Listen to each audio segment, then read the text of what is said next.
When I first trained as an actor, I was petrified of standing in front of an audience, which obviously isn't ideal. A dry mouth, a red face, you could fry eggs on my ears, all very sweaty. Luckily for me, I learned a series of techniques that helped me conquer that fear and land some amazing roles on stage and screen. I now spend all my time sharing that actor's toolkit with audiences around the world to help them communicate with impact. If you want to feel confident and in control whenever you're in the spotlight, there are 5 big myths we need to bust and 5 techniques you need to learn. And no, one of those techniques isn't imagine your audience naked. That's just weird. Let's get started. Myth number 1, everyone is judging me, which of course couldn't be further from the truth. How often have you sat as an audience member in a meeting, watching a presentation, watching someone speak and thought to yourself, do you know what? I really hope the next 20 minutes is a complete waste of my time. Right? Of course you haven't. You're sitting there thinking, I hope this is useful. I hope this is interesting. Our audiences want us to succeed. Most people are incredibly busy and they are desperate for you to provide value. So they're not actually thinking about you. They're sitting there with the question in their mind, what's in it for me? Myth number 2, everyone can see my nerves. Now, I have coached and trained thousands of people, if not tens of thousands of people over the last 10 years.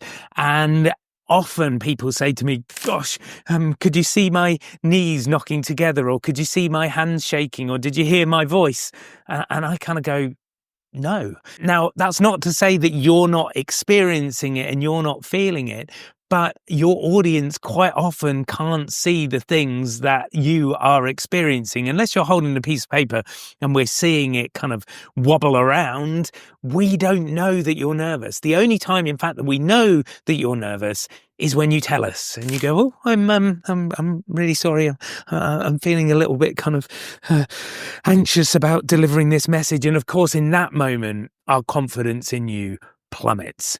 So just remember that because you feel it doesn't mean that your audience feels it too. Myth number 3, I have to be word perfect. No, you don't. Your audience have no idea what is about to come out of your mouth unless you've handed out a script beforehand, which would be really strange. The big mistake that people make is trying to learn lines. Now, I was a professional actor and that is really, really difficult. It's really difficult to do, and it's even more difficult to speak those words as if you're saying them for the first time. So take those handcuffs away. Stop trying to memorize everything and give yourself a framework so that you can play, because your audience has no idea what you're going to say next. Myth number 4, people don't care what I have to say. Now, I hear this often when I'm working with more junior people in an organization, or if people are presenting to an audience that they feel or perceive are really senior and knowledgeable. The reality is that whenever you are asked to present or speak, it is because you have something of value to share. You are an expert in that field. Even if you're only 1 page ahead of people in the textbook, you know more than they do at that particular moment. And if you're presenting in a business context to a senior audience, just because their job titles are more impressive than yours, doesn't mean that they know the thing that you're about to talk about inside out and back to front like you do. So we've got to be really careful about assuming that our audience has more knowledge than us.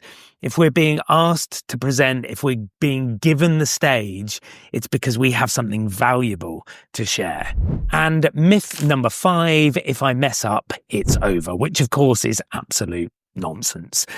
Pitching and presenting and speaking in public can be really scary, but it's not life or death. To the best of my knowledge, no one has ever actually died on stage. And the most important thing we can do from any of these types of experiences is learn from them. we're not going to be perfect first time. All of those people that you see who are really excellent and proficient at this are excellent and proficient at it because they put in a lot of reps behind the scenes. So lower those expectations, set yourself some quick wins and take the pressure off. If you mess it up, you'll live to fight another day. Now we've busted the myths, let's look at the 5 techniques you need to learn to boost your confidence whenever you present in front of an audience. And by the way, if you're finding this useful and you want to go deeper, I have a free scorecard you can use to benchmark your presentation performance. Just look out for a link in the comments. Take you less than 5 minutes to complete, and you get a detailed, personalized report with recommendations for how you can improve. So, technique number 1 is ground yourself. So what do I even mean by being grounded? Well, quite often when we're in that space of anxiety and nerves, it's because we're experiencing the fight or flight response. So we get this spike in adrenaline, our cortisol levels, our stress hormones goes through the roof, and our testosterone levels, our confidence hormone, starts to plummet. And what you'll see quite often when people are nervous is they're kind of moving and they're kind of all over the place. But what we want to do is find that place of stillness. Get both feet on the floor. So if you're standing, think about your feet being hip width apart and the knees being nice and soft. If you're sitting, then make sure that you uncross your legs and get both feet on the floor. And this is going to allow you to begin from a space of stillness, and it's going to start to reduce that flight or fight anxiety and allow you literally to get out of your head and in to your body. Technique number 2 is take a deep breath. Now, it might sound almost too obvious, but I can promise you, while I was training to be an actor, getting my breath under control was the thing that helped me reduce my nerves the most. When we're nervous and anxious, we start to breathe up into the chest. It's called thoracic breathing. But what we want to do in order to increase our levels of confidence is get the breath low into the diaphragm. If you've ever done any meditation or mindfulness, that's what happens when we start to allow the breath really to drop into the body.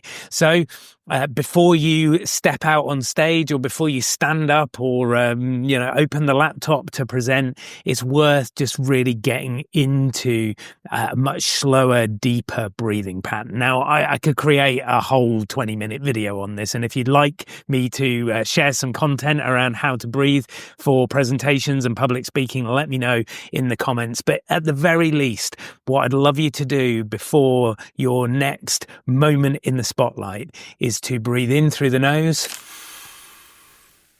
and out through the mouth. 3 times. In through the nose and out through the mouth. And in through the nose and out through the mouth. And as I do that, I can literally feel my shoulders drop. I can feel that relaxation come into my body. So if you notice that the breath is starting to get quicker and higher and into the chest, then just slow yourself down. Do what you do if you were working with someone who was having a panic attack. What would we say? We say, take a deep breath.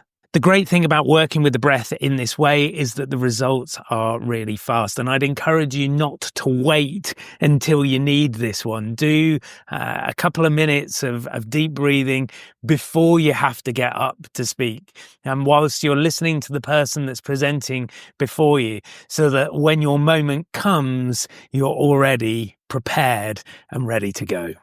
Technique number 3 is expand your bubble. Now, what do I mean by this? Well, I'd like you to imagine that you're standing in the middle of a sphere. If you've seen one of those Zorb things, that's exactly what I'm talking about. And we take this space with us everywhere we go. Now, when we get nervous or when we're anxious, we tend to start to contract. We tend to start to make things small.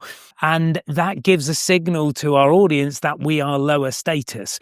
Take it into the animal kingdom. The silverback gorilla does not sit there like this. The silverback gorilla is large, it's expansive, it's taking up space, and all of the lesser gorillas are sitting around picking off fleas. So what we need to think about especially is what we do with these shoulders. It's a couple of millimeters. This is an open, relaxed body position. The shoulders are free and wide.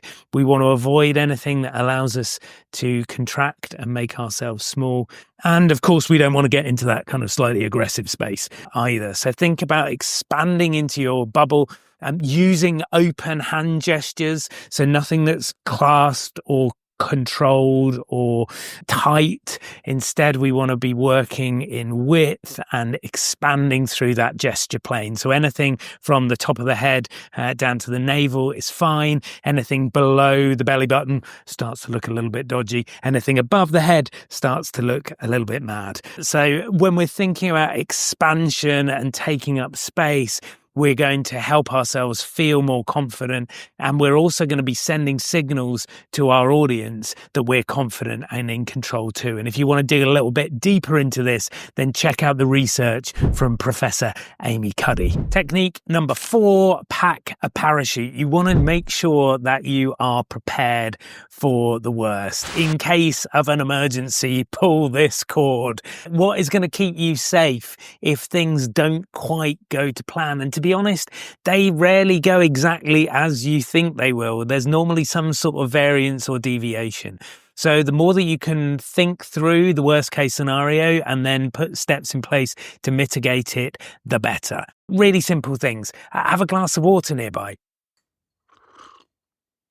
You don't think I've forgotten what I'm about to say. You think that I'm taking a sip of water because I'm thirsty, right? So something like that can just buy you 30 seconds of thinking time. If you can't remember what's coming next, could you do a recap? Could you ask the audience a question? Have you got someone on your team that can fill in and engage if things start to get a little bit rocky? There are so many things that you can do to get yourself out of jail free, but you've got to do the planning in advance. So before you step into that room, make sure that you know what you're going to do in case of emergency. And technique number 5, hum a tune. Yes, seriously. This is something that actors do in order to get their voice ready for performance. And it's a brilliant way to get yourself in the zone, but also add a level of relaxation and calm. So literally just pick your favorite tune and hum along. See if you can guess what this is in the comments.